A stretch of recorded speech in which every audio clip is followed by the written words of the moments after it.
એકવાર મામા હું ગીરમાંથી પસાર થતો હતો, સત્ય ઘટનાનો પ્રસંગ કહું છું. ક્યાં સુધી અંદરો અંદર કપાતા આવશું. મેં એમનો હાથ પેઢીમાં કોઈ દી ખરાબ નથી કર્યું, એમના માટે હું કોઈ દી ખરાબ ઈચ્છ્યો નથી.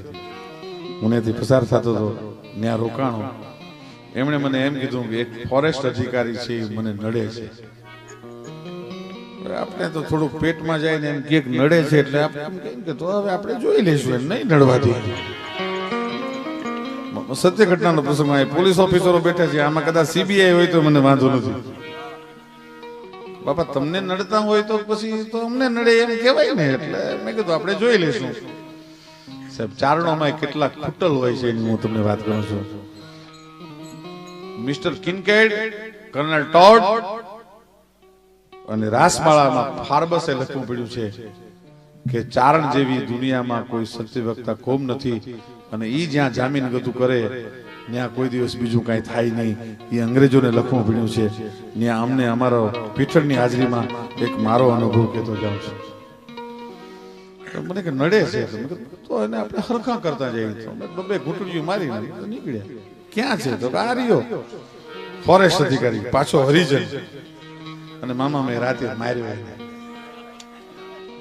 હકીકત કહું છું, આ રેકોર્ડિંગ થાય છે. જજને ન બતાવતા, અને જજે તો મને નિર્દોષ છોડ્યો છે. અમે પાછા તમે પ્રૂફ કરાવી દેશો. મેં માર્યો, માર્યો. મેં એને વાયરલેસ કાને આપ્યો. મેં તારા સાહેબને ફોન કર્યો, ભરત પાઠકને. ભરત પાઠક એટલે સીએફઓ કરે ને ફોન. એ તો કરી શકે, કાળ સામે જોવે પછી તો કોઈ નથી કરી શકતા ફોન. ન કરી શકે ફોન. અને હું તો વીયો ગયો. એને ખબર નહોતી મેં હું કોણ છું, મેં એને શું કામ માર્યો, શું કારણે માર્યો, કાંઈ નહીં. જેના કારણે માર્યો હતો ને એને મારા ઘરનું સરનામું, મારા ટેલિફોન નંબર ને મારી ગાડીનો નંબર હાથે દઈ દીધો ભાઈઓ. મારા ઘરના નંબર સુધી દઈ દીધું. જાડેજા સાહેબ સવારના પોરમાં આવ્યો. હું મારા બગીચાને પાણી પાતો હતો. મને કે બગીચો બહુ સરસ છે. મેં સાહેબ તમે અહીંયા હું કામ આવ્યો? મારો બગીચો તો સારો જ છે. મને કે તમે 4 દિવસ પહેલા ગીરમાં કઈ ધમાલ કરીને આવ્યા? તમે કરી હતી, પણ તમને કોણે કીધું? તો કે કાના મધુડાએ કીધું.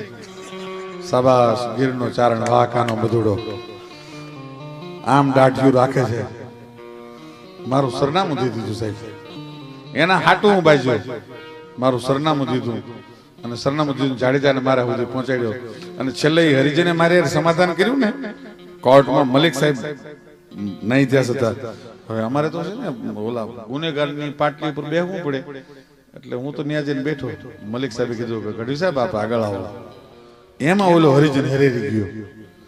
એ કે ન્યાયાધીશ સાહેબ પોતે એમ કે છે કે તમે આગળ આવો એટલે આપણો કેસ તો આને તરફી જાય છે. તે રિસેસમાં મને કે હવે આપણે શું કરવું? કાંઈ નહીં, કાનાભાઈ કે તમારે કરવાનું. મને કે નહીં તમે કરવું છે.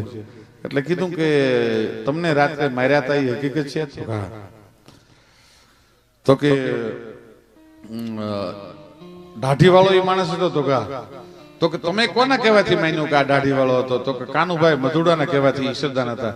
પણ તમે નથી ઓળખતા ને? તો કે ના. તો કે આમાં બેઠા એમાં કોઈ ઈશ્વરદાન ગઢવી છે? ન્યાયાધીશ સાહેબ પૂછ્યું. તો કે આમાં કોઈ નથી. બિચારો એ મારી પડખે થઈ ગયો હરિજન સાહેબ. 307, 506, 2 એટ્રોસિટી, આવા 8 ગુના મારી પર લાગેલા સાહેબ. આવા ગઢવીઓને માફ કરે માતાજી. આવા હુકામ અંદર અંદર ખુટલાય કરો છો કારણ વગરની. મેં કાના માતોડીની હાથ પેઢી મેં કોઈ દી ખરાબ નથી કર્યું. શું કામ આવું કર્યું છે ભગવાન જાણે. તો જીણ પેટ ધારી દીવ કાયા જોગ માયા જન્મતી રમતી સકળ પરિતાપ તે પગ જગત સૌ રમતી હતી.